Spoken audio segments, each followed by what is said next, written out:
اعوذ باللہ من الشیطان الرجیم بسم اللہ الرحمن الرحیم۔ السلام علیکم دوستو۔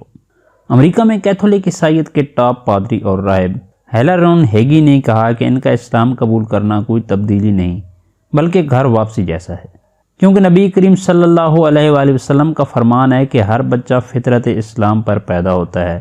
وہ بتاتے ہیں کہ اس وقت ان کا فون بج بج کر پاگل ہو چکا ہے اور اس وقت ان کا ان باکس بھر چکا ہے۔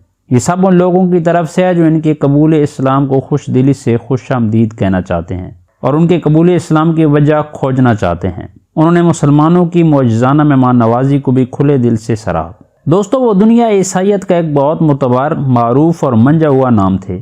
عیسائیت میں بہت بڑے عہدے اور مقام کے حامل بطور مذہبی سکالر اپنے مطالعہ و معلومات کی بنا پر ایک عرصے سے وہ اسلام کی حقانیت سے متاثر تھے۔ پھر بالآخر چند دن پہلے انہوں نے کلمہ پڑھا اور کلیسا چھوڑ کر مسجد میں داخل ہونے کا اعلان کر دیا۔ عیسائی دنیا میں اس واقعے پر بڑا افسوس اور رنج کا اظہار کیا جا رہا ہے اور انٹرنیٹ پر ان کے دکھڑے مسلسل شیئر ہو رہے ہیں۔ بہرحال یہ ان لوگوں کے لیے ایک جواب ہے جن کے نزدیک اسلام بزور تلوار اور بالجبر پھیلا، اور اگر یہ سوال فادر ہیلارون ہیگی سے کیا جائے تو وہ بھی اس کی تائید ہی کریں گے کہ اسلام زور کے ذریعے پھیلا۔ البتہ وہ اتنا ضرور کہیں گے کہ یہ جبر اور زور ہے اسلام کی دلیل کا۔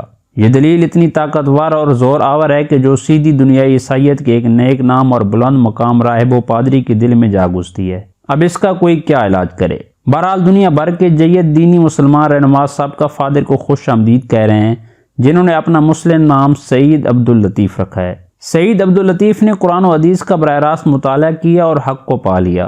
اگر وہ پاکستان و بھارت میں پھیلے مختلف مسالک کے ان علماء کے فتوے پر چلتے کہ جو یہ کہتے ہیں کہ جب تک ہمارے مدرسے اور ہمارے عالم کی نگرانی میں دین نہیں پڑھا جائے گا اس وقت تک ہدایت نہیں مل سکتی، اور جو قرآن کا ترجمہ پڑھنے اور سننے سے بھی منع کرتے ہیں۔ سعید عبداللطیف عیسائی دنیا کے انتہائی چوٹی کے راہب تھے۔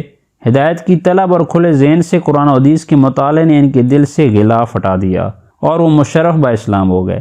اللہ تعالیٰ انہیں راہ حق پر استقامت عطا فرمائے، آمین ثم آمین۔